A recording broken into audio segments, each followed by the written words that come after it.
여러분 혹시 조선 역사상 가장 드라마틱한 삶을 살았던 천재 장군을 아시나요? 27, 그야말로 영광의 최정점에 서 있던 한 인물이 있었는데요. 단 한 줄의 시 때문에 하루아침에 역적으로 물려서 비극적인 최후를 맞이해야만 했습니다.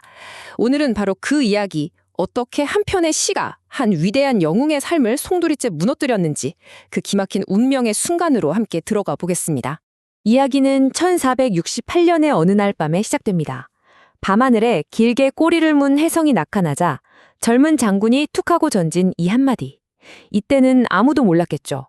이 말이 그의 운명을 통째로 바꿔놓을 비극의 서막이 될 줄은 말입니다.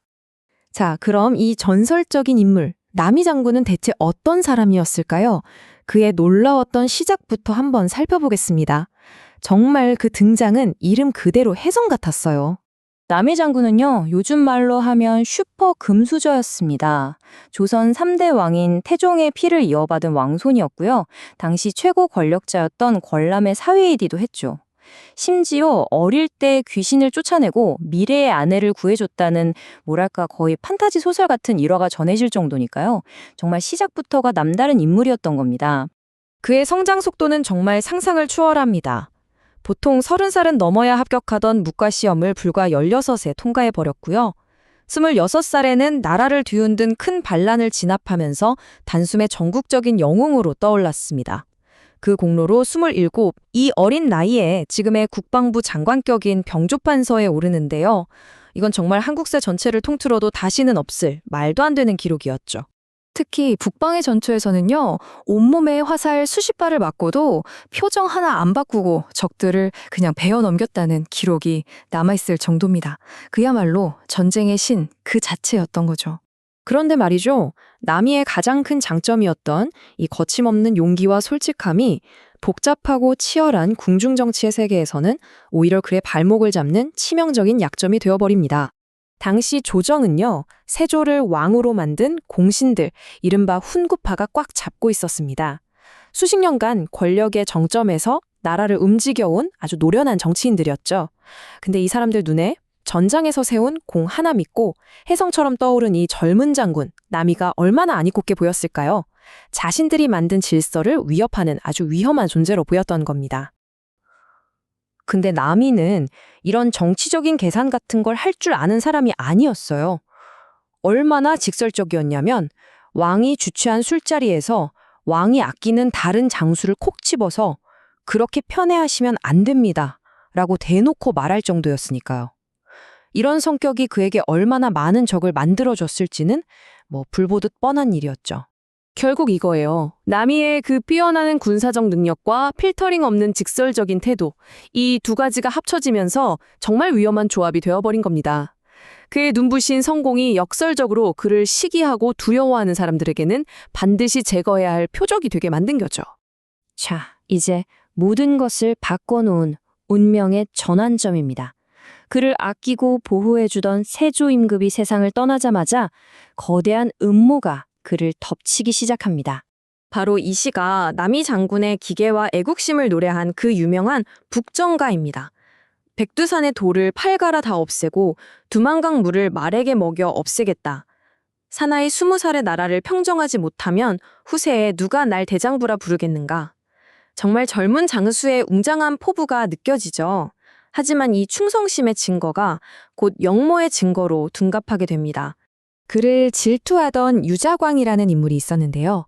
그가 꾸민 계획은 정말 간단하면서도 치명적이었습니다. 남이가 회성을 보고 한 말을 엿듣고 또 그가 쓴 시를 교묘하게 조작해서 새로 즉위한 어린 왕에게 남이가 역모를 꾸미고 있습니다. 라고 고발해버린 겁니다. 유자광의 계략은 정말 혀를 내두를 정도로 교활했습니다. 시의 구절 중에 나라를 평정하지 못하면이라는 뜻의 미평국이라는 부분이 있었거든요. 여기서 평자를 얻다는 뜻의 득자로 살짝 바꾼 겁니다. 미득국, 즉 나라를 얻지 못하면으로요? 어떠세요?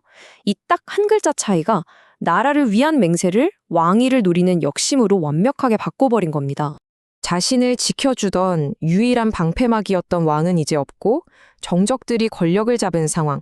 이렇게 조작된 증거 하나만으로도 하늘의 가장 빛나는 별은 땅으로 떨어지기에 충분했습니다.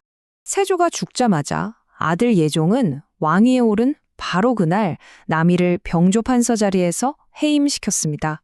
이제 그가 정치적으로 완전히 고립되었다는 걸 보여주는 상징적인 사건이었죠. 유자광의 고발이 있은 후에 남이는 정말 혹독한 고문을 받게 되고요. 결국 그 거짓 혐의를 인정할 수밖에 없게 됩니다. 그리고 그를 기다리고 있던 건 당시 가장 잔혹한 사형 방법이었던 거열형이었습니다. 그렇게 1468년 혜성처럼 나타나 불꽃처럼 살다간 천재 장군은 27이라는 너무나도 젊은 나이에 억울한 죽음을 맞이하며 생을 마감합니다. 하지만 여러분, 이야기는 여기서 끝나지 않습니다. 아무리 오랜 시간이 걸려도 진실은 언젠가 밝혀지기 마련이니까요. 무려 350년입니다. 이 기나긴 세월 동안 남이 장군의 이름은 역적이라는 오명과 함께 역사에 기록되어 있었습니다.